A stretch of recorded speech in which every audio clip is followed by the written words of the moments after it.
Stop calling it a price list. People will automatically think about money and how much you're trying to take out of their life.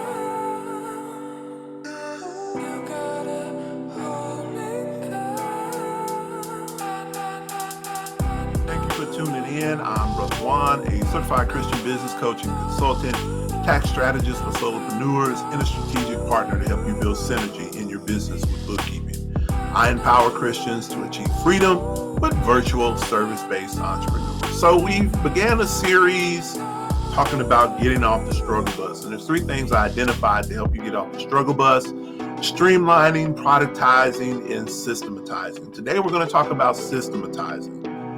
Systematizing your service-based business. Systematizing has to do with building processes and procedures to be followed. This is important because as you grow, you don't want to be the one doing all the grunt work in your business. And so there are 3 benefits to systematizing. First of all, it helps you get organized. Systematizing gives you a working system and a right way of doing things.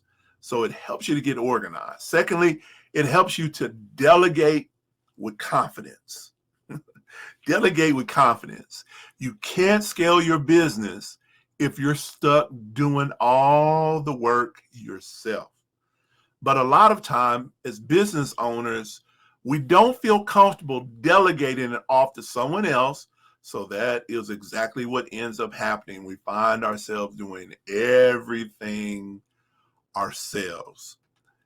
They do as much as possible. They do as much as they can do on their own. I know I have been guilty of that, and I know many of you watching are.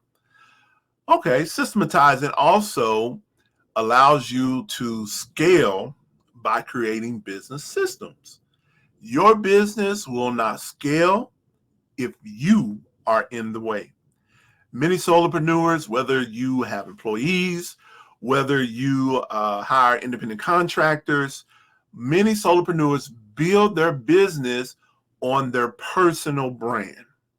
So you need to find a balance of showing up and actually doing the work.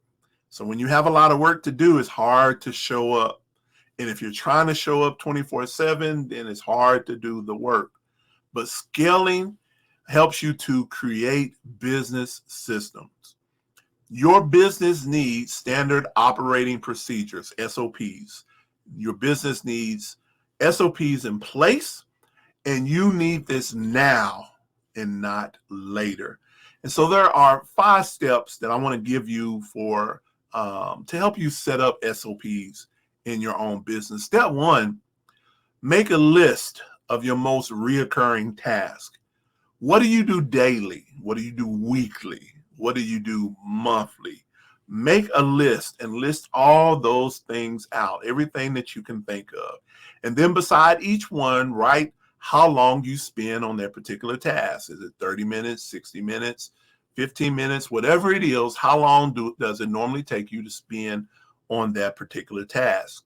And then ask yourself, can I delegate this task? Step 2, decide on a directory structure. You need a well-organized hierarchy of folders, and you can use Google Drive. Each employee will know where to look if they ever are unsure about how to perform a task. While organization is a matter of preference, a good rule of thumb is to organize by department, no matter how big or how small you are. Think about your business as different departments and set up your directory structure like that. Third, document your process. This is going to be the most time-consuming part of the process, but is relative compared to how much time you'll save in the future when you begin to onboard new employees. Like before, creating a new Google Doc and outline how the given tasks are completed step by step in as much detail as possible.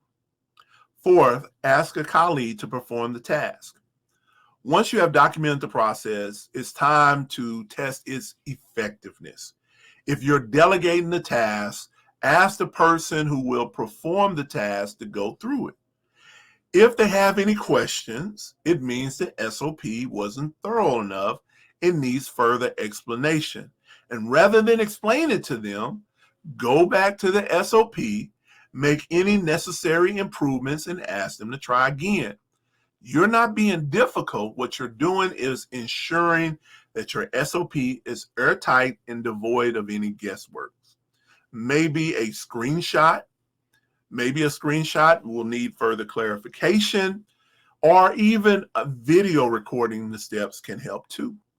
The fifth step, continue to improve over time. Your SOPs are not going to be perfect. They will need constant improvement, even dealing with software and upgrades in software that you may be using in your business. Though your SOPs are going to change over time. Also, you should allow employees to make suggestions for improvement. If they are performing the task, they may see a better way, they may know a better way to perform that task. You can't scale if you don't systematize. Without having documented processes in place, your business procedures and obligations will only remain in the mind of the individual who actually knows how to do it, and that's you. And so over time, your business will become a prison rather than a path to freedom.